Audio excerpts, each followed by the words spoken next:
Bapak Ibu, saudara-saudari yang dikasihi Tuhan, selamat berjumpa kembali dalam kursus lanjut kitab suci kita pada tanggal 2 April 2020 ini, yang karena situasi sekitar kita ada dalam situasi yang sangat khusus, maka juga harus kita selenggarakan dalam cara yang sangat khusus pula pada kesempatan ini. Maka saya mempersiapkan beberapa bahan yang tertulis maupun juga yang saya usahakan dengan merekam seperti ini, semoga menjadi bahan yang bisa dipelajari lalu menjadi bahan diskusi bersama. Nah, tema yang kita bahas kali ini adalah perintah ke-8 dalam 10 perintah Allah itu. Jangan bersaksi dusta terhadap sesamamu. Tema yang cukup khas dan cukup unik untuk kita perbincangkan ini ya dalam perjalanan waktu sampai saat ini. Kita akan mencoba mendalami apa yang sebetulnya dimaksudkan dengan perintah ini. Jangan bersaksi dusta terhadap sesamamu. Pertama pasti kita harus menempatkan kursus kita ini di dalam situasi yang sekarang kita hadapi, yaitu masyarakat kita yang sedang dilanda keresahan dan kegelisahan itu karena ancaman penyebaran virus corona ini. Maka kita diajak untuk menjadi sehati seperasaan dengan saudara-saudari sebangsa kita. Terutama juga untuk menjaga suasana bersama. Ya, tidak menyebar hoax, tidak menyebar berita-berita bohong, berita-berita palsu. Ini pasti juga menjadi salah satu wujud dari upaya kita untuk tidak bersaksi dusta. Kita melihat bahwa orang yang mengatakan sesuatu, sebetulnya orang itu sedang memberikan kesaksian tentang sesuatu itu. Kalau dia mengatakan sesuatu yang bohong, maka kita menganggap dia juga memberikan kesaksian yang bohong. Kalau dia menyebar hoax yang akhirnya menjadi sesuatu yang memperburuk situasi hidup bersama, maka kita juga bisa mempersalahkan orang itu. Nah, dalam arti apa kita harus memahami kata kesaksian ini? Di dalam penggunaan sehari-hari, kita ini bisa melihat beberapa unsur makna dari kata kesaksian ini. Paling tidak di dalam penggunaan sehari-hari kita bisa melihat dua makna atau arti dari kesaksian ini.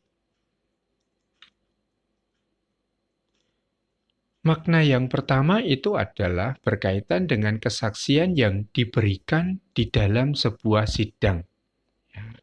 Artinya ini adalah pernyataan tentang kebenaran yang diberikan oleh seseorang biasanya di bawah sumpah di dalam sebuah sidang pengadilan. Tujuannya adalah untuk menjelaskan kebenaran, sehingga hakim yang bertugas untuk mengambil keputusan itu mempunyai dasar keputusan yang kokoh. Ini arti pertama. Arti kedua, seringkali kita menyebut kesaksian itu sebagai sharing pengalaman iman. Yang pasti tidak dikatakan di bawah sumpah, berbeda dengan poin pertama tadi, kesaksian di sidang pengadilan. Nah, ini dua pemaknaan yang biasa kita gunakan dalam hidup kita sehari-hari. Nah, sekarang ketika kita mempelajari perintah yang ke-8 di dalam 10 perintah Allah, lalu bagaimana kita memahami makna kesaksian ini? Kita lebih memahami makna kesaksian dalam arti yang pertama tadi. Suatu pernyataan kebenaran yang diberikan di dalam suatu persidangan untuk sampai pada suatu kebenaran. Ya, nanti akan digunakan oleh hakim untuk membuat sebuah keputusan. Nah, di dalam persidangan, dalam tradisi Israel ini kalau ada sidang pengadilan itu mereka akan melaksanakannya di pintu gerbang kota, pasti ada orang yang menuduh, ya, memberikan tuduhan. Dan pihak yang kedua adalah pihak yang dituduh atau pihak tertuduh. Baik penuduh maupun tertuduh ini harus menyediakan saksi-saksi. Tujuannya adalah untuk memperkuat argumentasi mereka, memperkuat tuduhan kalau dari sisi penuduh, tapi juga memperkuat posisi orang yang dituduh untuk menyatakan kebenarannya. Apakah benar dia melakukan pelanggaran atau tidak. Maka harus ada saksi. Dan unsur yang keempat ini adalah hakim yang harus mengambil keputusan atas persoalan yang sedang dihadapi.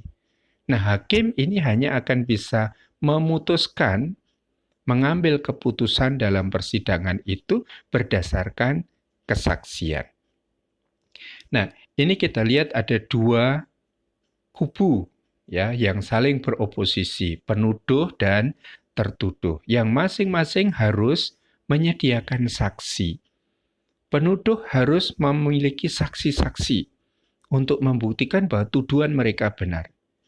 Pihak tertuduh juga harus menyediakan saksi-saksi untuk membuktikan bahwa mereka tidak salah. Mereka benar. Dan saksi-saksi inilah yang akan memberikan apa yang mereka ketahui, apa yang mereka dengar, apa yang mereka lihat sebagai kesaksian. Nah, kesaksian-kesaksian itulah yang nanti akan digunakan oleh para hakim, yang biasanya adalah para penatua di kota itu, untuk mengambil sebuah keputusan. Maka kalau tidak ada kesaksian, hakim tidak bisa membuat sebuah keputusan. Dan bagaimana kita harus menghadirkan saksi ini? Kalau hakim-hakim itu harus mengambil keputusan berdasarkan kesaksian, baik penuduh maupun tertuduh tidak cukup menghadirkan seorang saksi. Ya, kitab suci kita meminta 2 saksi atau 3 saksi. Tetapi 2 atau 3 saksi ini juga harus memberikan kesaksian yang sama. Kalaupun ada 100 saksi, tetapi kesaksiannya berbeda-beda, maka keputusan tidak bisa diambil.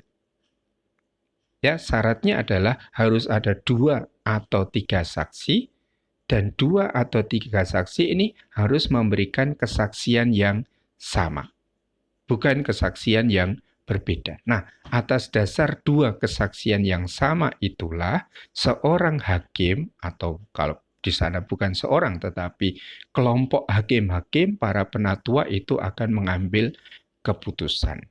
Ya, jadi prinsipnya tadi, keputusan di dalam persidangan hanya bisa diambil atas dasar 2 atau 3 kesaksian.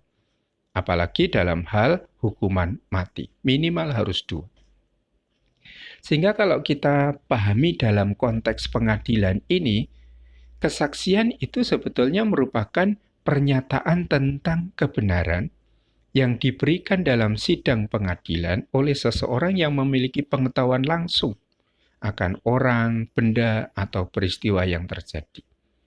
Kesaksian itu pernyataan, kata-kata, isinya apa? Kebenaran.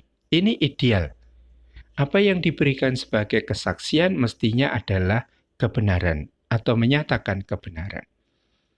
Dan yang menjadi unsur yang kedua, pernyataan akan kebenaran ini diberikan di sidang pengadilan. Maka resmi, sering di bawah sumpah. Mengapa diberikan di dalam sidang pengadilan? Karena ini menjadi dasar untuk memutuskan bagi para hakim. Oleh karena itu, saksi harus memiliki pengetahuan langsung akan orang, benda, atau peristiwa yang terjadi. Kesaksian akan menjadi dasar untuk menguji kebenaran, menetapkan kebenaran.